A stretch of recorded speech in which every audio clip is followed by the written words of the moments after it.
What are we even doing? The CFIA, the Canadian Food Inspection Agency, says it's caught grocery stores stamping Product of Canada on foreign fruit like a bingo dabber at a church basement fundraiser. It says it took action, which in their case apparently means asking them politely if they wouldn't mind possibly looking into it if they don't mind. Sorry to bother you. Total amount of fines handed out, the CBC reports today, $0 for any of them. One case took 4 months to resolve. 4 months over a label on avocado oil. I've got a label machine. I can fly there myself and fix it before lunch. Lunch 30 in Newfoundland. What are we even doing?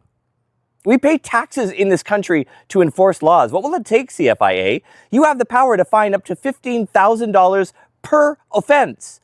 It's not like you don't have the systems in place to catch these things and punish them. 2016, 2 food suppliers in Ontario were caught putting Product of Canada labels on peppers, tomatoes, and cucumbers grown in Mexico, then supplying them to Costco and Loblaws and Sobeys. 3 search warrants, more than 70 boxes of documents seized, $1.5 million in fines. You guys did that.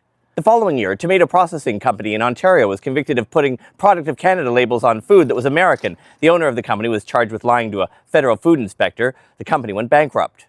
The year after that, a greenhouse grower in Ontario fined $210,000 for labeling produce as being from Ontario during a time of the year where it was too cold for greenhouses to even operate that.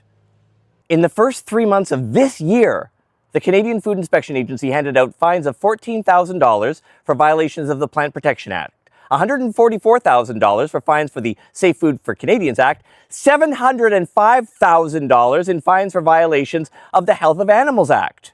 What are we even doing? Even one of the grocer's own trade magazines, Retail Insider, said that sure, in the early days, the tariffs and boycotts, some leeway was understandable. But 6 months on, excuses no longer hold. Those are retail executives saying that. And I still hear grocers saying, it's complicated. Suppliers change, inventories move, the signs can't keep up. No, not anymore. Stop saying that. It's insulting to us and embarrassing for you. This is a cardboard sign in a produce section. If you can't get that right, then maybe groceries aren't for you. Oh, this would have been bad enough a year ago, 5 years ago, but we are in a much different time now. This is not 2000, where the biggest scandal was why the leader of the opposition rode a jet ski to a news conference. The government of the United States, our former closest ally, is threatening to annex our country. That is why this nation has embarked on a boycott of American products not seen in generations, and why the friendship between our two countries has been ripped apart and probably won't be fixed for decades. This, right now, this is exactly when you should be enforcing the rules. Not after multiple warnings, not after 4 months of dithering, now. Because if we've learned one thing about capitalism, it's this.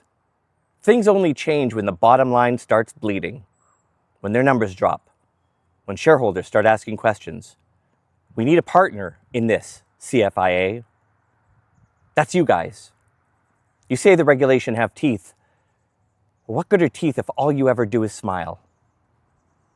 God, maybe the real question isn't, what are we even doing? Maybe it's, what are you even for? If you won't defend the maple leaf and the gross real during a boycott, during annexation threats, during the one time in our history when Canadians are lining up to support their own farmers and products, then you never will, and why do you even exist? The maple leaf doesn't belong to Loblaws. It doesn't belong to Sobeys. It doesn't even belong to you, CFIA. It belongs to us. And if you can't be bothered to protect it, then the maple leaf isn't a national symbol. It's just a sticker in aisle 5.